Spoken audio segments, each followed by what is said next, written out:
Welcome to my channel Mentor Janix. I am Sayyid Rahil Muzawwir. I am your mentor for biology, and today we will discuss about a new biomolecule that is lipids. Lipids को fats भी कहा जाता है, इनको चिकनाइयाँ भी कहा जाता है, और ये बहुत ही इम्पोर्टेंट कंपोनेंट हैं सेल में भी और हमारी फूड स्टफ में भी, और इसको भी डिटेल से हम स्टडी करेंगे कहाँ कहाँ पे इनका रोल है. So first we will start with their introduction.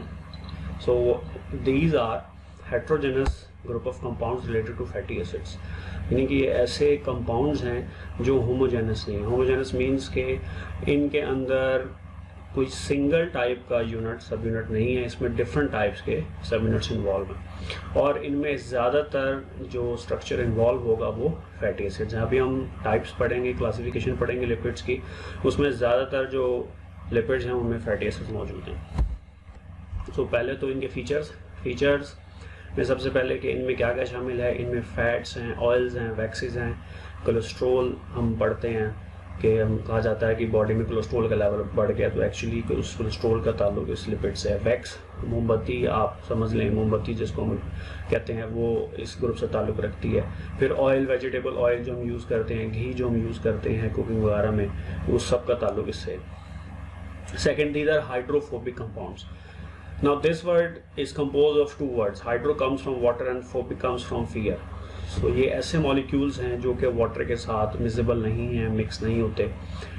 जैसे आप देखेंगे अगर आप ऐसा दूध जिसमें मलाई ज़्यादा हो, जैसे मलाई कहते हैं, अगर उससे चाय बनाई जाए तो चाय की सरफेस के ऊपर थोड़ा सा आपको चिकनाई या छोटे छोटे हल्के बहुत छोटे छोटे बबल नज़र आते हैं, तो एक्चुअली वो यही लिपिड्स होता है, चिकनाइयाँ होती हैं उसमें जो कि वाटर के साथ मिक्स नहीं होती. फिर इनके सॉलिबिलिटी की अगर हम बात करें तो पहले एनर्जी की बात कर लें कि ये एनर्जी स्टोरेज के अंदर इनका रोल है. अब एनर्जी स्टोरेज में इनका रोल क्यों है, बुक ने दो चीज़ें लिखी हैं.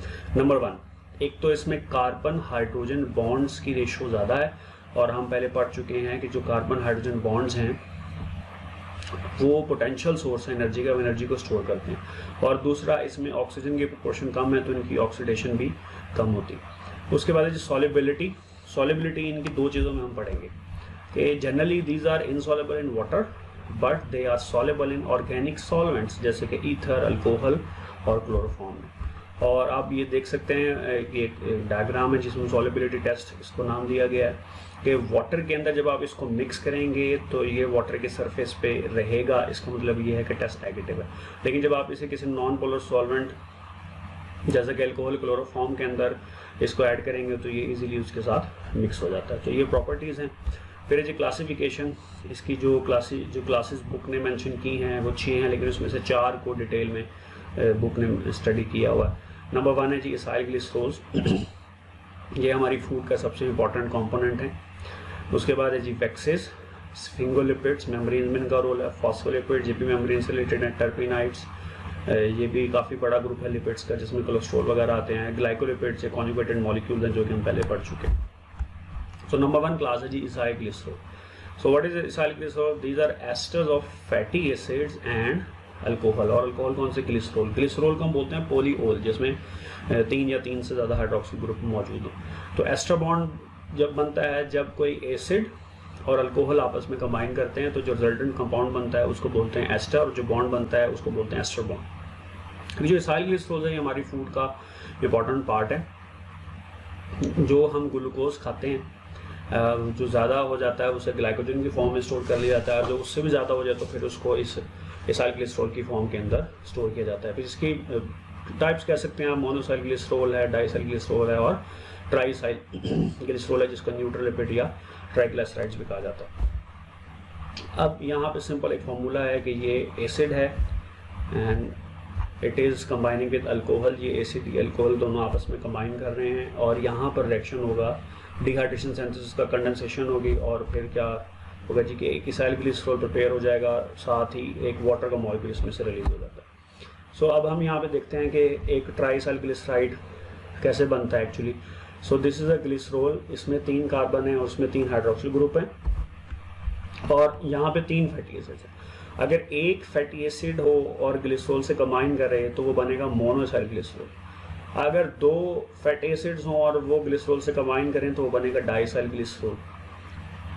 और अगर तीन फैटी एसिड्स कंबाइन करें ग्लिसरॉल से तो वो बनेगा ट्राइसाइल ग्लिसरॉल, जिसको ट्राइग्लिसराइड भी कहा जाता है। अब उसको न्यूट्रल लिपिड क्यों बोलते हैं? बिकॉज जब तीन फैटी एसिड्स कंबाइन करते हैं तो ये तीनों जो हाइड्रोक्सिल ग्रुप हैं ये बिजी हो जाते हैं एस्टर बॉन्ड बनाने में, तो कोई नेगेटिव चार्ज रिमेनिंग नहीं रहेगा, इसलिए ओवरऑल ये मॉलिक्यूल क्या हो जाएगा?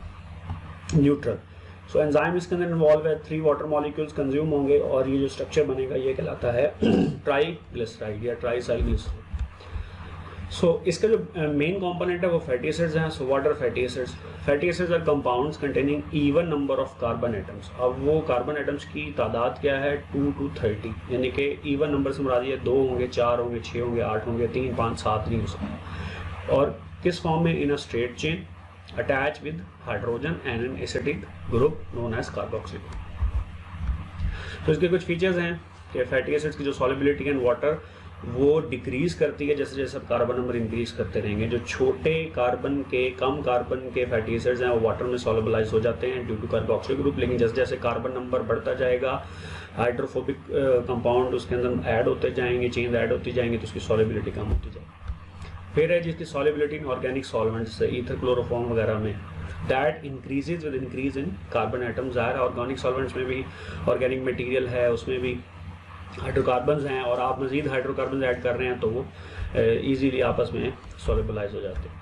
थर्ड है जी कि मेल्टिंग पॉइंट भी इंक्रीज करता है with increase in carbon atoms. Obviously जितना ज़्यादा कार्बन एटम बढ़ता जाएगा, बॉन्ड्स बढ़ते जाएंगे, उतना ही उसको मेल्ट करना मुश्किल होगा। जैसे यहाँ पे एग्जांपल बुक ने दी ब्यूटारिक एसिड जिसमें 4 कार्बन होते हैं, उसका मेल्टिंग पॉइंट है -8 डिग्री सेंटीग्रेड। पामेटिक एसिड जिसमें 16 कार्बन है, इसका है जी 63.1 डिग्री सेंटीग्रेड।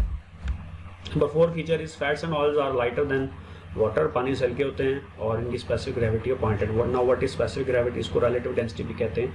सो आप मैयर कैसे करते हैं कि density of a compound divided by density of a reference compound. अगर आपने लिक्विड्स के लिए स्पेसिफिक ग्रेविटी निकालनी है तो यूजुअली हम वाटर को लेते हैं एज ए रेफरेंस कंपाउंड, और इसकी मेडिसिन इंडस्ट्री में वैल्यू है, ये किडनी के फंक्शनिंग को भी मेजर करने के लिए यूज होती है, इसकी वैल्यू है 0.8। और कॉमनली ये क्रिस्टलाइज नहीं होते, इनके क्रिस्टल्स नहीं बनते, लेकिन under specific condition you can crystallize them. Now there is a comparison of saturated and unsaturated fatty acids. So what are saturated fatty acids? Which have no double bond, यानी कि carbon के चारों bonds पूरे हों और उसको कोई double bond बनाने की जरूरत ना पड़े। Unsaturated fatty acids which have double bond, और ये डबल बॉन्ड 1 भी हो सकता है, 2 भी हो सकता है, मैक्सिमम 6 भी हो सकते हैं। होता ये है कि जब कार्बन के 4 बॉन्ड्स कंप्लीट हैं, एक बॉन्ड उसका कार्बन के साथ है, बाकी 3 बॉन्ड उसके हाइड्रोजन के साथ है। जब एक हाइड्रोजन उसमें से निकलेगा तो ऑब्वियसली उसने 4 बॉन्ड तो पूरे करने हैं, तो वो साथ वाले कार्बन के साथ 2 बॉन्ड बना लेगी, तो इस तरीके से अनसैचुरेशन आती है। Mostly saturated fatty acids these are present in animals. Unsaturated fatty acids are present in plants. Saturated fatty acids room temperature पर सॉलिड होते हैं, इनको घी कहते हैं, जो हम यूज़ करते हैं डालडा वगैरह। जो अनसैचुरेटेड फैटी एसिड्स हैं ये लिक्विड होते हैं रूम टेम्परेचर पे, इनको ऑयल्स कहते हैं। Saturated fatty acids are present in straight chain. Unsaturated fatty acids are usually present in branch और ring. ज़ाहिर जब कार्बन डबल बॉन्ड बनाएगी तो वो स्ट्रेट चेन ही रहेगी, वो रिंग फॉर्म में चली जाएगी या ब्रांचिंग में चली जाएगी। सैचुरेटेड फैटी एसिड्स की 3 एग्जाम्पल बुक में गिवन है, acetic acid, butyric acid, palmitic acid. और अनसैचुरेटेड फैटी एसिड्स की एक एग्जाम्पल ओलिक एसिड, इसमें 18 कार्बन होते हैं, उसमें एक डबल बॉन्ड होता है जो कि कार्बन 9 और कार्बन 10 के दरमियान होता है। इसको बोलते हैं मोनो अनसैचुरेशन, अगर एक डबल बॉन्ड मौजूद है। सो आप ये देख सकते हैं कि ये स्ट्रेट चेन है और ये घी जो हम यूज़ करते हैं। इसी तरह अनसैचुरेटेड फैटी एसिड का एक उन्होंने स्ट्रक्चर बनाया है मॉलिक्यूल्स को जोड़ के, और ये ज़ाहिर है ये ऑलिव ऑयल है या कोई और ऑयल है। So now there are 4 types of fatty acids that are given in book. One is acetic acid, बड़ा सिंपल है, और कार्बन को हम काउंट करते हैं इस वाली कार्बन, कार्बोक्सिल की कार्बन से। एक्चुअली इसमें 2 कार्बन है, एक कार्बन तो ज़ाहिर है वो हाइड्रोजन के साथ अटैच है और एक कार्बोक्सिल ग्रुप के साथ अटैच है, तो इसमें 2 कार्बन है टोटल। ब्यूटारिक एसिड, इसमें ज़ाहिर है 4 कार्बन मौजूद हैं। पामेटिक एसिड, इसमें 16 कार्बन है। ओलिक एसिड, इसमें टोटल 18 कार्बन हैं और कार्बन 9 और 10 के दरमियान एक डबल बॉन्ड मौजूद होता है। Second group is waxes. Now waxes are secreted by insects, so here you can see that insect is forming wax और ये हनी बीज वगैरह भी प्रोड्यूस करती हैं, प्लांट्स भी प्रोड्यूस करते हैं। और इसके फंक्शंस क्या हैं? 3 फंक्शंस बुक ने लिखे हैं। They provide protective coatings on fruits and leaves. Second, water loss को प्रिवेंट करती हैं, एब्रेसिव डैमेज को, यानी अगर चोट लग जाए, रगड़ लग जाए, उससे जो डैमेज है उससे सेव करने की कोशिश करती हैं। और इंसेक्ट्स और एनिमल्स में, बर्ड में, शीप वगैरह में ये वाटर बैरियर के तौर पर यूज होते हैं। चूँकि ये वाटर के सॉलिबलाइज नहीं होती, तो अगर वाटर सेल के अंदर मौजूद है और ऊपर वैक्स की लेयर मौजूद है तो वाटर इसमें मिक्स होकर इसको क्रॉस नहीं कर सकेगा, एवापोरेट नहीं हो सकेगा। उसकी कॉम्पोजिशन क्या है जी? 4 चीज़ें हैं। नंबर 1 लॉन्ग चेन अल्केन्स, जिसमें कार्बन जो है वो 25 और 35 यानी ऑड नंबर होगा, 25, 27, 29। इसके अलावा इसमें अल्कोहल्स हैं और कीटोन्स हैं और esters of long chain fatty acids हैं। तो वैक्स बड़ा ही हेट्रोजेनस ग्रुप है। नंबर 3 जो क्लास है that is phospholipids. Phospholipids are derivatives of phosphatidic acid. Now पहले तो हम देखते हैं कि फॉस्फेटाइडिक एसिड क्या है। फॉस्फेटाइडिक एसिड के अंदर 3 चीज़ें हैं। नंबर 1 ग्लिसरॉल, 3 कार्बन की अल्कोहल है, 2 फैटी एसिड्स होते हैं और तीसरा इसके अंदर फॉस्फोरिक एसिड मौजूद है और ये इसका स्ट्रक्चर है। अब हम देखें ये ग्लिसरॉल है, 1 2 3 3 कार्बन है। पहले 2 कार्बन पे फैटी एसिड अटैच हैं और तीसरे कार्बन पर फॉस्फेट अटैच है। सो अब इस फॉस्फेटाइडिक एसिड के अंदर एक चीज़ और ऐड होगी। अभी हम देखते हैं कि फॉर्म कैसे होता है फॉस्फोलिपिड। फॉस्फेटाइडिक एसिड के अंदर नाइट्रोजनस बेस ऐड हो जाएंगी और नाइट्रोजन बेस कोलिन भी हो सकती है, एथेनोलमीन भी हो सकती है, सीरीन भी हो सकती है और इससे बन जाएगा फॉस्फोलिपिड। अगर कोलिन ऐड होगी तो ये कहलाएगा फॉस्फेटाइडल कोलिन, जिसका दूसरा नाम लेसिथिन है। अगर एथेनोलमीन ऐड होगी तो ये कहलाएगा फॉस्फेटाइडल एथेनोलमीन। अगर सीरीन ऐड होगी तो ये कहलाएगा फॉस्फेटाइडल सीरीन। सो ये फॉस्फेटाइडिक एसिड है। इसमें अगर हम कोलिन को ऐड कर दें तो ये बन जाता है जी फॉस्फेटाइडल कोलिन, लेसिथिन जिसको कहा जाता है। और इनका फंक्शन क्या है? ये बायोलॉजिकल मेम्ब्रेन्स का पार्ट है, हर लिविंग सेल की मेम्ब्रेन का पार्ट है। किसी भी लिविंग सेल की मेम्ब्रेन इसके बगैर पूरी नहीं हो सकती और मेम्ब्रेन में फ्लूइडिटी प्रोवाइड करती है। और आप देख सकते हैं इसमें पिछली स्लाइड्स के अंदर, अगर हम चलिए नेक्स्ट स्लाइड्स में देख लेते हैं कि ये देखें, ये एक फॉस्फोलिपिड की स्ट्रक्चर फॉर्मूला उन्होंने बनाया हुआ है कि ये हेड है और ये टेल है। अब ये देखिए ये थोड़ा सा टिल्ट आया हुआ, तो ये मैंने अपने जानने वाले से पूछा कि ये टिल्ट क्यों है, तो उसने कहा ये मिसप्रिंटिंग है। ये मिसप्रिंटिंग नहीं है, ये एक्चुअली अनसैचुरेशन है। अगर इसमें अनसैचुरेशन ना हो तो ये बिल्कुल स्ट्रेट चेन हो जाएगी। तो टेल और हेड हाइड्रोफिलिक है और टेल हाइड्रोफोबिक है। हेड हाइड्रोफिलिक क्यों है? बिकॉज इसके अंदर फॉस्फेट ग्रुप मौजूद है। और टेल हाइड्रोफिलिक क्यों है? बिकॉज इसमें अनसैचुरेटेड फैटी एसिड्स मौजूद हैं। तो ये आप देख लें कि ये स्पेस फिलिंग मॉडल है इसका और ये फॉस्फोलिपिड का सिंबल है, ये फॉस्फोलिपिड का सिंबल कहलाता है। तो head is hydrophilic and tail is hydrophobic. Last class है जिसमें टर्पिनाइड्स, ये बहुत ही लार्ज और इम्पॉर्टेंट ग्रुप हैं और इसके सिंगल रिपीटिंग आइसोप्रोनाइड यूनिट कहा जाता है। और इसकी जो कंडेंसेशन है that give rise to rubber, carotenoids, terpenes and steroids. ये डिफरेंट कंपाउंड्स हैं जो कि मुख्तलिफ जगहों पे यूज़ होते हैं। जैसे कैरोटीनॉइड्स हम पढ़ेंगे चैप्टर 11 में, ये फोटोसिंथेसिस के प्रोसेस में यूज़ होते हैं। टर्पीन्स जो हैं ये डिफरेंट टाइप्स के ऑयल्स हैं। स्टीरॉइड जो हैं ये हार्मोन्स है जो सेकेंड ईयर में इंशाल्लाह हम डिटेल से पढ़ेंगे। फंक्शन ये पहला, they are source of energy. तो बॉडी में पहला सोर्स है कार्बोहाइड्रेट का। जब कार्बोहाइड्रेट खत्म हो जाते हैं तो फिर फैट्स यूज़ होती हैं, क्रेब्स साइकिल के अंदर जाके एनर्जी प्रोड्यूस करती हैं। फॉर्मेशन ऑफ मेम्ब्रेन स्ट्रक्चर, अब ये देखें कि कोई भी आप मेम्ब्रेन देखेंगे इंशाल्लाह चैप्टर 4 में जब सेल मेम्ब्रेन पढ़ेंगे तो उसमें आपको ये स्ट्रक्चर नजर आएगा। ये फॉस्फोलिपिड का स्ट्रक्चर है। इंसुलेशन हम पढ़ेंगे सेकेंड ईयर में इंशाल्लाह के जो न्यूरॉन्स होते हैं उनमें माइलिन शीथ होती है। माइलिन शीथ इंसुलेशन प्रोवाइड करती है जिसकी वजह से न्यूरॉन्स की स्पीड बढ़ जाती है। जो नॉन माइलेटेड न्यूरॉन्स हैं उनमें स्पीड होती है 1 to 3 मीटर पर सेकेंड। जो माइलिनेटेड न्यूरॉन्स हैं इनमें होती है 120 मीटर पर सेकेंड। तो इतनी ज़्यादा इफेक्टिवनेस आती है इंसुलेशन की वजह से। फिर है जी प्रोटेक्शन। प्रोटेक्शन अभी हमने जैसे पढ़ा कि ये एब्रेसिव डैमेज से बचाती है, वाटर लॉस से बचाती है। जैसे प्लांट्स में लीफ के सरफेस के ऊपर क्यूटिकल होती है, क्यूटिकल में क्यूटिन होती है। इसी तरह वैक्स होती है डिफरेंट एनिमल्स में जो कि वाटर लॉस से और डैमेज से बचाती है।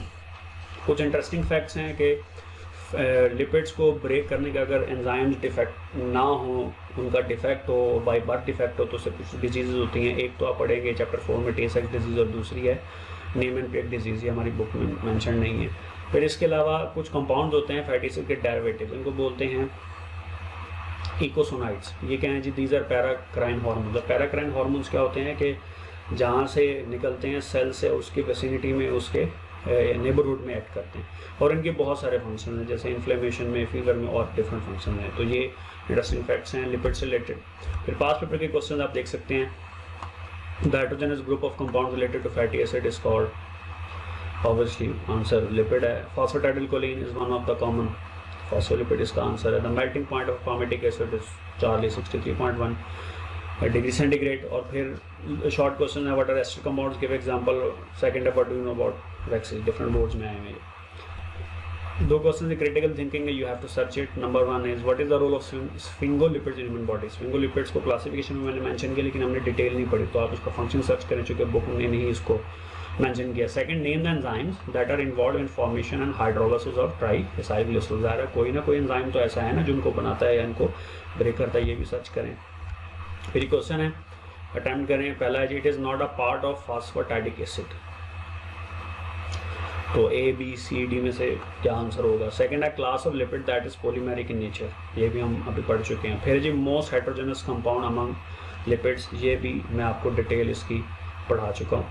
सो कोई क्वेश्चन हो तो ज़रूर पूछें. आई होप कि ये बहुत आसान है, और इसमें अगर कोई कन्फ्यूजन हो तो लाजमी क्वेश्चन करें. इंशाल्लाह अब नेक्स्ट मिलेंगे नेक्स्ट लेक्चर में, जो कि प्रोटीन्स के हवाले से होगा. Thank you.